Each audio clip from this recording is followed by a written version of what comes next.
Lakers pulling off the trade of all trades on draft night. Are the Lakers now title favorites? The Packers GM, no regrets over how Aaron Rodgers has been handled, but has he actually caused even more drama in Green Bay? And looky, Tim Tebow is up and moving on the practice field in Jacksonville. Will he be a bigger fan favorite than even Trevor Lawrence? Good Friday morning, everyone. Welcome to First Things First. He is. Look at him. He's played every position. He might as well be linebacker. First Things First, Jenna Wolf, Chris Broussard in for Nick Wright. One more day. We got Brandon Marshall, Kevin Wilds. Football season. He's back. You got Trevor. You got Tim Tebow. Camp is open. Everything's great, Brandon. It's Friday. This always puts you in a good mood. It's Friday, and it's over. Let's have a good show, guys. Let's go.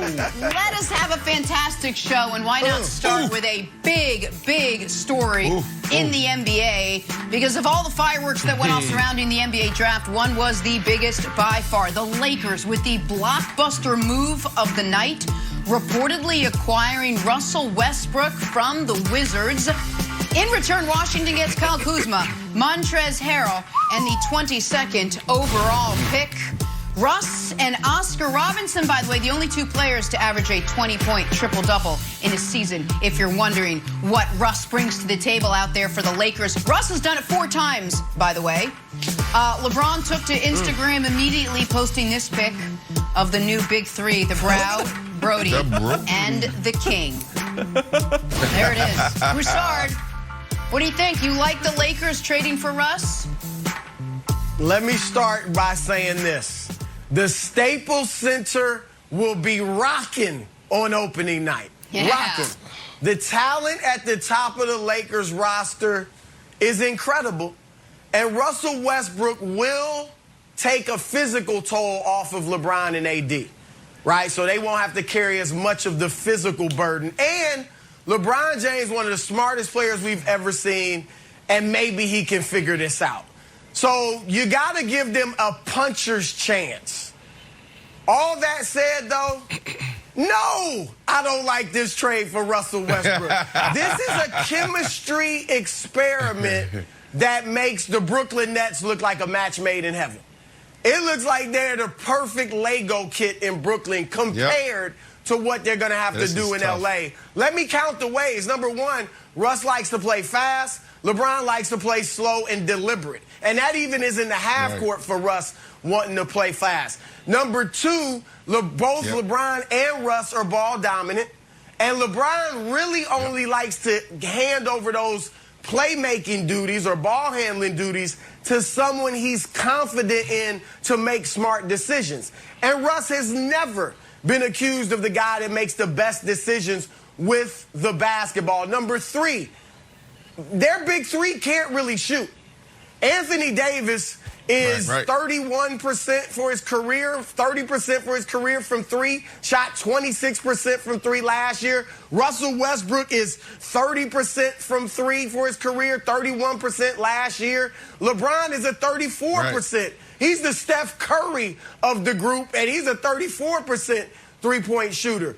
So, look, if you look at LeBron's teams with big threes, the third person has always had to step back and become a glorified role player. It was Chris Bosh in Miami.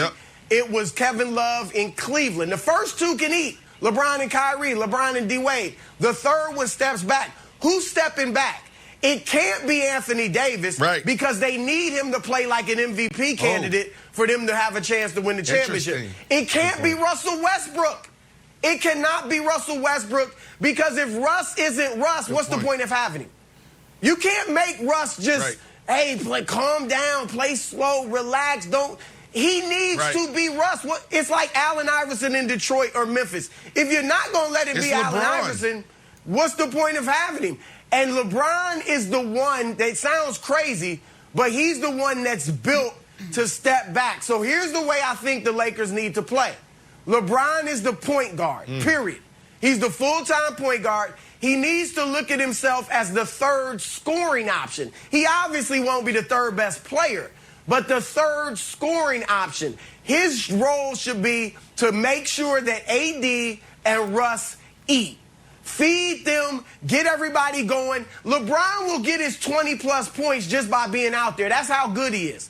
So that he should look at, I'm the Magic Johnson of this team. That's the best chance, the best scenario I see for them to win. Obviously, they have to put shooting in those other two positions, and they got to go out and try to add those. So I don't like it, but I'll give them a puncher's chance, and I think they got to play LeBron at the point guard.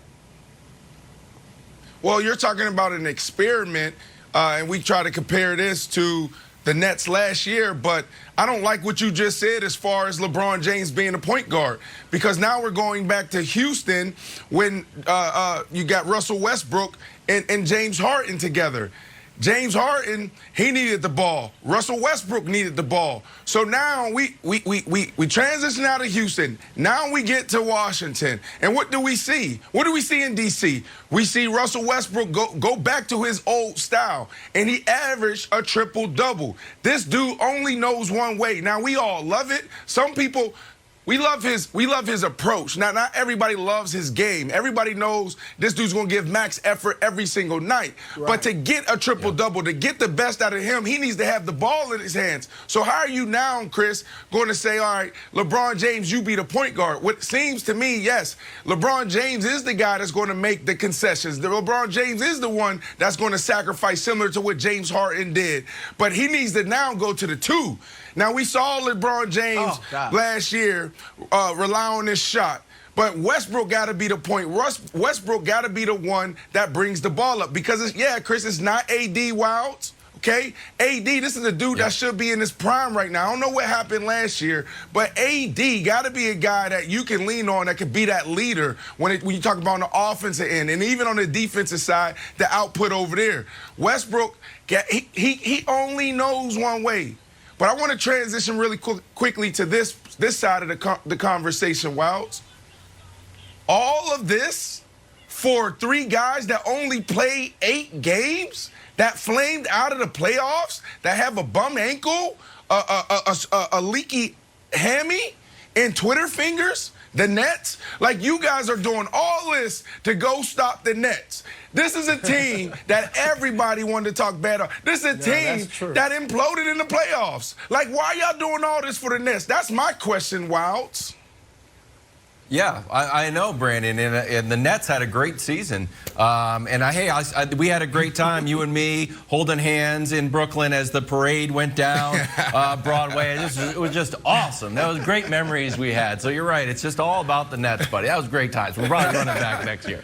All right, Broussard, I want to dig in on what you said, because I've got 3 main questions for the Lakers. They involve sharing, shooting, and spacing. First up is sharing, and you touched on it. When we look at backcourt touches, Russ brought the ball up the most of anybody in the entire league. I think LeBron was about 15th, if we can show the full screen here. So look, Russ is number 1, LeBron's 13th. So someone's got to decide. You got to decide who's got the ball. I think LeBron is more flexible than Russ, and Russ should continue to bring the ball up. But that in itself is weird, that LeBron is such a great playmaker. All of a sudden, he's ceding duties to Russ. The second one is shooting. The Lakers were the 10th worst three-point shooting team, and they got even worse. And the weird thing here is they were going after Buddy Hield. Right. Buddy is a 40% shooter, and once that didn't work out, it's like, all right, well, we can't get Buddy. Who should we get? Let's get Russ. And I like Russ, and I like his energy and his creation, but it just seems like, all right, let's totally change our game plan. And the third one is spacing. And shout out to Tom Haberstroh for sort of surfacing this clip, I think 2 years ago.